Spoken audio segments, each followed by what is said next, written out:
Entre las dos guerras mundiales hubo un periodo de apenas 20 años, y en ese cortísimo tiempo, el mundo no encontró la paz, sino que por el contrario, se preparó para una catástrofe todavía más grande. Hoy vamos a ver cómo pasó. Esa es la gran pregunta, ¿no? Suena a una contradicción total. La guerra que iba a acabar con todas las guerras, y termina siendo solo el prólogo de una muchísimo peor. ¿Cómo es posible? Para entenderlo, tenemos que viajar justo al momento en que terminaba la primera. Y aquí empieza nuestra historia. Porque la paz que se firmó en 1918, lejos de ser una solución, fue, en realidad, el origen del problema. A ver, para ponerlos en situación, primero hay que entender el trauma. Miren estos números, pero no los vean como cifras frías. Piensen en lo que significan. Una generación entera borrada del mapa. Millones de muertos. Millones. Europa era básicamente un continente de luto, exhausto y con muchísimas ganas de encontrar a quién echarle la culpa. Y ese sentimiento, ese resentimiento, fue la gasolina para todo lo que vino después. Y en medio de todo ese dolor, 3 hombres se sentaron en una mesa en Versalles para, literalmente, redibujar el mundo. Clemenceau por Francia, Lloyd George por Gran Bretaña y Wilson por Estados Unidos. Tenían el futuro de millones en sus manos, pero, ¿saben qué? Cada uno tenía una idea completamente distinta de lo que significaba la paz. Y aquí es donde todo se empieza a torcer. Fue un choque de trenes. Francia había sido devastada, así que solo quería una cosa: venganza. Quería ver a Alemania de rodillas, para siempre. Gran Bretaña, en cambio, jugaba al equilibrio. No quería una Alemania tan débil que dejara a Francia como la dueña de Europa. Y luego estaba Estados Unidos, con un presidente idealista que soñaba con una paz bonita, sin ganadores ni perdedores. Con estas 3 visiones tan opuestas, era imposible que de ahí saliera algo bueno. La paz ya estaba condenada. Ahora, veamos cómo se reflejó este desastre diplomático en el tratado. La carga que le echaron encima a Alemania fue, sencillamente brutal.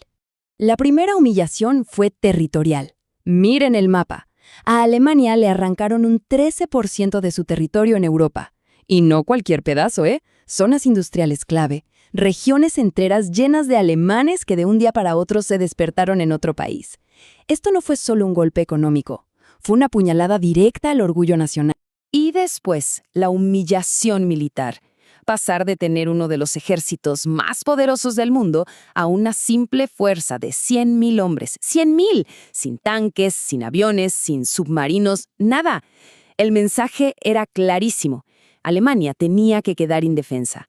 Para una nación con una cultura militar tan arraigada, esto era inaceptable.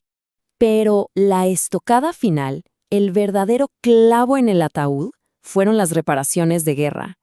Y ojo, no era solo pagar por los daños. Era una cantidad de dinero pero tan absurda que hasta economistas de la época como el famoso John Maynard Keynes lo dijeron en voz alta. Esto es una locura, es impagable y nos va a llevar a todos al desastre. Y no era un profeta, no. Era puro y simple análisis económico. Y claro, el terremoto no afectó solo a Alemania. Imperios que llevaban siglos en pie, como el austrohúngaro, simplemente se hicieron polvo. Y de sus cenizas nacieron países nuevos, como Checoslovaquia o Yugoslavia. El problema, que las fronteras se dibujaron con regla y lápiz sin pensar mucho en quién vivía dónde. El resultado fue un montón de estados nuevos llenos de minorías furiosas. Básicamente, se crearon nuevos focos de conflicto para el futuro. Así que con esta paz tan mal diseñada, se preparó el escenario para lo que venía, un colapso económico y político que sacudió al mundo entero. El gobierno alemán, desesperado por pagar las reparaciones, hizo lo único que se le ocurrió: encender la impresora de billetes. El resultado fue una hiperinflación demencial. El dinero dejó de valer literalmente de la noche a la mañana. Los ahorros de toda una vida, se esfumaron. Imaginen eso. La clase media, la columna vertebral de cualquier sociedad, quedó destruida. Y con ella creció una desesperación y un resentimiento enormes. Y justo cuando parecía que la cosa no podía ir a peor, ¡pum!, el crack de Wall Street en 1929. La economía mundial se vino abajo. El dinero estadounidense que mantenía a flote a Europa desapareció. El desempleo se disparó por todas partes. La crisis ya no era solo económica, se había convertido en una crisis total de la democracia. Y es en este caos, en esta desesperación, que aparece un nuevo tipo de personaje en la historia: el hombre fuerte. El salvador que promete soluciones rápidas. Y es que, piénsenlo, cuando hay miedo, cuando no se ve futuro, las promesas radicales suenan muy bien. Los dictadores ofrecían respuestas fáciles para problemas súper complejos. La culpa es de ellos, vamos a devolverle la gloria a la nación, necesitamos orden por encima de todo. Y mucha gente, muchísima, estuvo dispuesta a cambiar su libertad por un plato de comida y un poco de estabilidad. En la Unión Soviética, por ejemplo, Stalin tomó el control total. Obligó a los campesinos a unirse a granjas del Estado, provocando hambrunas que mataron a millones. Impulsó una industrialización a un ritmo brutal a costa de la vida de los trabajadores. Y luego desató el Gran Terror, una purga sangrienta para eliminar a cualquiera que le hiciera sombra. Un régimen de terror absoluto. Mientras tanto, en Italia, aparecía Benito Mussolini, el inventor del fascismo. Supo jugar muy bien con la frustración de los italianos tras la guerra y el pánico al comunismo. Sus camisas negras sembraron el terror en las calles, callando a la oposición a golpes. Su promesa: restaurar la gloria del antiguo imperio romano, todo a base de nacionalismo y violencia. Y así las democracias europeas, que eran todavía muy débiles, se vieron atrapadas en medio de una lucha a muerte entre dos extremos. Por un lado, el comunismo, que quería una revolución mundial. Por el otro, el fascismo y el nazismo, que proponían una revolución, pero nacionalista. Y ambos despreciaban profundamente la democracia liberal. La veían como algo débil y decadente. Este gráfico es revelador. Fíjense, en 1928, antes del crack económico, los nazis eran un partidito de nada, casi irrelevante, 12 escaños. 2 años después, con la crisis en su apogeo, ¡pum!, 107 escaños. La conexión es directa, es clarísima. La desesperación económica fue el mejor agente de reclutamiento para Hitler. Y la pregunta es, ¿y el resto del mundo? ¿Nadie hizo nada para frenar esto?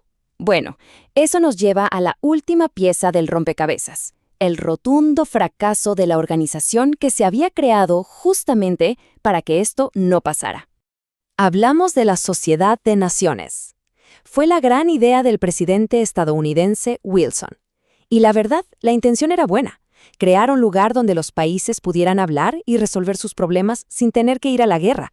Una especie de seguridad para todos, garantizada por todos. Pero nació con unos defectos de fábrica garrafales. Para empezar, su principal promotor, Estados Unidos, nunca se unió, así que arrancó sin el apoyo de la mayor potencia mundial. Luego, no tenía ejército. Sus decisiones eran como recomendaciones, no tenían fuerza. Y lo peor de todo, para cualquier cosa importante, se necesitaba que todos estuvieran de acuerdo, lo cual era casi imposible. ¿Qué pasaba entonces?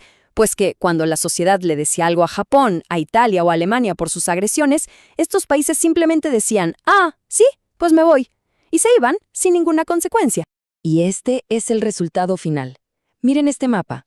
En solo 2 décadas, Europa cambió por completo. Las democracias que habían nacido con tanta esperanza después de la Primera Guerra fueron desapareciendo, una tras otra, engullidas por dictaduras. El continente estaba, de nuevo, al borde de una guerra todavía más terrible.